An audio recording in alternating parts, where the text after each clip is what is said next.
আজকের এই রিলিফ সভার সভাপতি মহোদয় ও আমার এলাকার মুরব্বী ও ছোট বড় ভাই, আমরা এর কোনো বক্তব্য দেওয়া নাই। বক্তব্য হইল যে আমরা যে সময় রাজনগর এরিয়াত অন্যান্য জায়গায় চিফ দিবার জমানাত আমরা এখানে বড় বড় অফিসার সকল হয়েছেন, আমরা বহুত ইজ্জত আছে। এখনো আমরা প্রত্যেক রেভিনিউ বলে যে গেজেটেড অফিসার সকল আমরা আসল, কিন্তু ওই জায়গার থেকে অত নিকৃষ্ট কম আমরা শুরু হয়েছে। খালি রিলিফ নাই, একটা স্কুলও খাম এক গোয়াইলে তো আমরা গাঁর কিছু লিডার হলো ভাট লাগে, একটা হসপিটাল আমরা বেকার হয়ে যার গিয়া এখানে একটা খাম হইলে খাম করতে পারে না মানুষের কন্ট্রাক্টরে, তারা ট্যাক্স দিতে লাগে। এবেলে পর্যন্ত এই জায়গার মাঝে কোনো সমাধান হয়েছে না। বর্তমানে রিলিফের ঘটনা হইল কি, আজকে যে রিলিফটা লইয়া বেজার লাগছে, এই রিলিফের যে মাল আওয়ার পরে আমরা কিছু মানুষের খুঁজাইছিলাম এটার মাল কতটা হয়েছে, সে রিসিভ করছে, রিসিভেরও কোনো মানুষ পাওয়া যায় না, এবং আনছে এইটার মূল মানুষ পাওয়া যায় না। তখন কিছু কিছু মাত আইছে, আমরা সেওর নাম উল্লেখ করেন না, সরকারে তার টুকাইয়া মানুষ বার করবে এবং সঠিকভাবে আইনের আওতায় নিব। এটা তখন বাবা মাত কথা হয়েছে যে রাস্তার বেটে উপাইয়া আবার রিসিভ খুঁজা লাগেনি, মাল কিলা আইছে ওখান তার আগে বুঝবো মাল ইতাইলা পাওয়া যায় না, এটা রিসিভর যখন জেলা ভাই চলা নেই। যাই হোক, এখন তো 24 হয়েছে, 24 এই রিলিফের আগে এই ফ্লাডের আগে যে ফ্লাড হয়েছে একটা কি বেশি হয়েছে, কিগুর মাল গেল কেন, 2022 মাল গেল কেন, 2018 মাল গেল কেন, 18 থেকে লাগাইয়া বর্তমান পর্যন্ত রিলিফ আমরা কেন শুধিও। যদি 10 বছর বাদে এক মরা কুড়িয়া যদি ডিএনএ টেস্ট করিয়া এগুর সবুত বার করতে পারে, তেখানে সরকারে এটার মানুষ বার করতে পারবো না, এটা সরকারে বার করতে পারবো। এর লাগি আমরা সরকারের অভিযোগ এলাই আর ও বানির আগর কথা কই আর তো আমি আগরও তো রিলিফ আইছে, এই রিলিফের কোনো হিসাব পাওয়া যায় না। বুসি আইছে, গরুর বুসি পর্যন্ত মারিয়া খাই লিতরা। আবার আমরা ও জায়গার মাঝে আমরা বড় শিক্ষিত জায়গা, কিছু জায়গাত গেলে সরম পাওয়া যায়, আর কিছু জায়গাত গেলে এখনো কিছু ইজ্জত আছে। আমরা শিক্ষিত এলাকা হিসাবে মানুষের সম্মান দিতরা, কিন্তু ও সম্মানটা আমরা মাইর খাইরা। এখন এটা তো হইতে পারতো না, কতটা মারা হয়েছে 60 বস্তা 25 কুইন্টালের আমরা রিসিভ পাইছি, ভেটেনারি ডাক্তারের দিয়েছেন 25 কুইন্টালে আমরা হিসাব করছি, যদি 35 কেজির বস্তা হয়তো 71 বস্তা হইত, আর যদি 40 কেজি হয়তো প্রায় 62 বস্তা।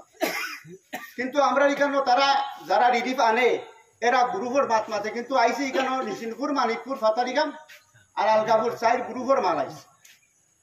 এখানেও তারা আমরা গ্রুপ পার্ট করাইয়া আমরা দরবার লাগাইয়া কিছু মাল অঙ্ক তারা করে প্রত্যেক চলতি। আর ইয়া আমরা দোকান হইয়া হেরারে আমরা রসাইটে এক গ্রুপ ধরাইব, ও সাইটে এক গ্রুপ ধরাইব, ফাতারিগাম দিওয়ালা তারা গ্রুপ ধরাইয়া তারা। এর লাগে আমরা রাজনগর এরিয়ার সারা মানুষ রিলিফ শুন নাই, মুসলিমে কিছু মানুষ আছে এরার থেকে এই জায়গার দুর্নীতি জন্ম লইছে। যেভাবে স্কুল হইব, একটা হসপিটাল হইব, রিলিফাই হইব, সব জিনিস একটা মাদ্রাসা টিকতে পারেন না ওই জায়গার বালা মানুষের কারণে। আমরা সান্দার পয়সা পর্যন্ত মারিয়া খাইয়া আস্তে দেশ নষ্ট করি ফেলাই দিতরা। এখন আমরা অদূর ভবিষ্যতে আমরা জায়গার সম্মান করে লইতাম এবং সরকারের কাছে আমরা ওখানে আবদার জানাইতাম, যারা সুর আছে এরারে সঠিকভাবে আইনের আওতায় আনিয়া এটার সঠিক ব্যবস্থা নেব।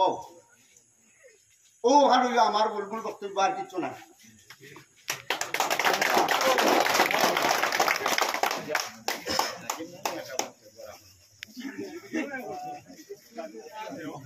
পাতারিগাম থেকে কেউ আসেনি,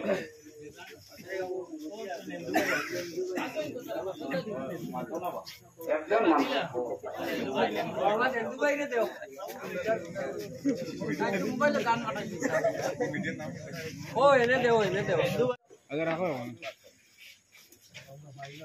আমি তো কোনো লেকচার দিছিও না, জানিও না, আপনারা সব আছেন এখানে।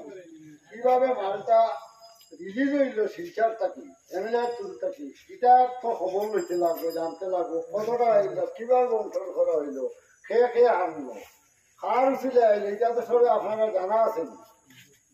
এটা তো জানতে লাগবো, আপনারা লিখিত করে দিতে লাগবো, লেখতে লাগবো এই সমস্ত জিনিস। এরপরে মাল কিভাবে বাধা হইল এটাও তো আপনারা জানা হইতে জানতে আপনারা। আমরা তো খাইছি টুকেন দিয়া মাল পাঠা হয়েছে, কোন অর্ডারে খেয়ে দিল, কিভাবে টুকেন দিয়ে মালটা পাঠা হইল, এটা তো কোন খাতা হইল। এরপরে আপনারা দৌড়লা করে কিভাবে দৌড়লা, কেন দৌড়লা, কতটুকু দৌড়লা, হয়ে গেল মাল, এখন হয়ে গেল কি হইল মালটা, এটা তো দৌড়টা আপনারা জানতে লাগবে না। এটার ব্যবস্থা বা কিতা নিতে আপনারা, এটা ব্যবস্থা যদি আপনারা নিতে না পারেন, আমার মতে হয় আমরা ডিসির অফিসে দৌড় না দিতে দিব, সবে মিলিয়া সব এক কথা থাকুন, দৌড় না দিতে লাগবে। দৌড় না দিলে পুরা ফুল অ্যাকশন হয়ে যাব। এগুলো মিডিয়াও লাগবো, আপনার সাংবাদিক লাগবো, এমনি হইতো না। এরকম যদি চলো আপনারা তাহলে কাজে করে খাওয়া যাবো, আপনার কিচ্ছু হইতো না। এটার মুখে মাটিতে আসল যা এমনি চলিয়া যাবে। এরকম চলো আপনারা আরো দিয়ে তখন মজবুত হই যে আমরাও সব থাকবো, আর কিছু করার কিছু এমন তো আমার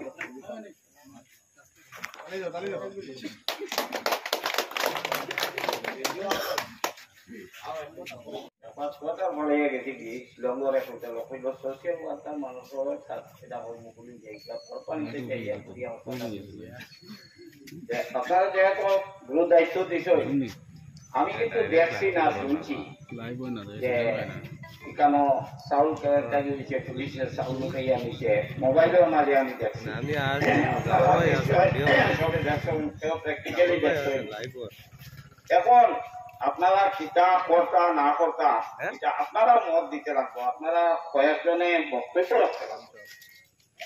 রাখতে লাগবো, মত দিতে লাগবো।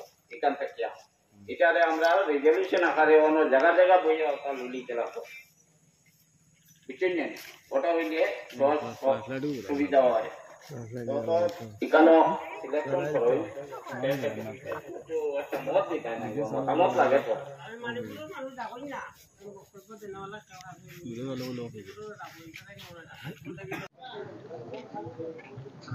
গত দিনে এসে রিলিফের মালগুলা প্রশাসনের লোক এসে নিয়ে যাওয়ার পর আজকে আবারও প্রশাসন এখানে আসছেন। আপনারা বর্তমানে দেখতে পাচ্ছেন এই যে এখানে তদন্ত এবং আসামিদের শনাক্ত করার জন্য এখানে এসেছেন। আপনারা বর্তমানে এই দেখুন গেটের ভিতরে গিয়েছেন, এখানে যেখান থেকে মাল রিসিভ করে নিয়ে গেছিলেন সেখানে আসছেন। দেখুন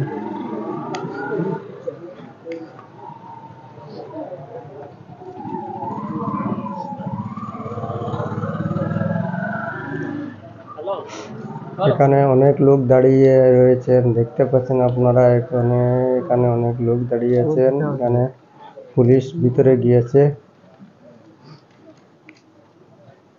ভিতরে কি আলাপ চলছে এবং এখানে আমরা যাইনি, তাই আপনারা বর্তমানে দেখতে পাচ্ছেন এখানে পুলিশ ভিতরে বসে আছে। পুলিশের গাড়ি বর্তমানে এখানে দেখতে পাচ্ছেন। এই দেখুন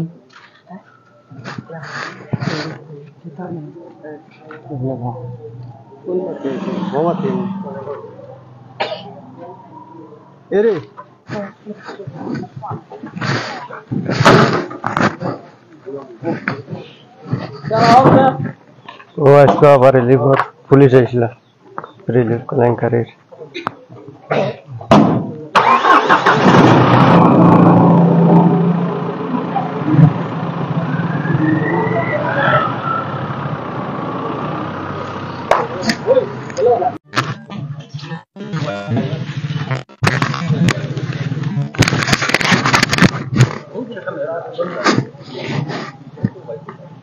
নাম্বার